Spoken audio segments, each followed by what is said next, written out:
Seorang anggota polisi bernama Bribka Laude Abdul Salam, 37, ditusuk membabi buta hingga tewas.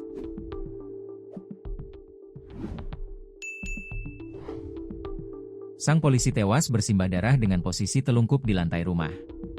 Peristiwa nahas ini terjadi di Kelurahan Mata Iwai, Kecamatan Wawua, Kota Kendari, Provinsi Sulawesi Tenggara, Sultra, pada Sabtu, 15 November 2025, dini hari. Korban merupakan anggota polisi yang bertugas di Polres Tolikara, Polda Papua Pegunungan.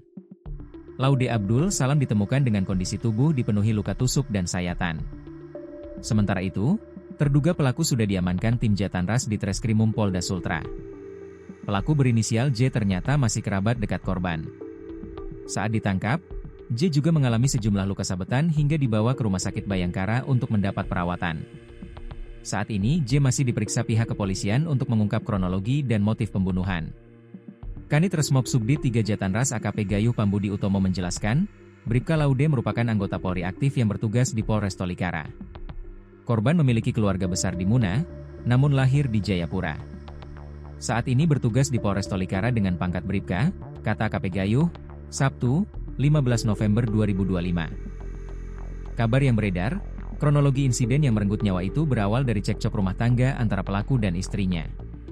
Korban yang saat itu sedang menginap di rumah pelaku terbangun karena mendengar keributan dari dalam rumah. Korban adalah keponakan dari istri pelaku. Dia bangun karena mendengar ribut dan berniat melerai, ujar AKP Gayuh melalui keterangan resminya. Saat hendak melerai itulah, pelaku malah menyerang korban menggunakan badik. Korban ditusuk secara membabi buta hingga tewas di tempat. Saat melerai, pelaku balik menyerang korban menggunakan badik hingga tewas di tempat kejadian, ujarnya. Saat itulah terjadi kepanikan di lokasi kejadian. Warga yang mendengar kegaduhan langsung menghubungi aparat kepolisian. Tim unit Resmob Polda Sultra bergegas ke lokasi dan mendapati pelaku masih memegang parang.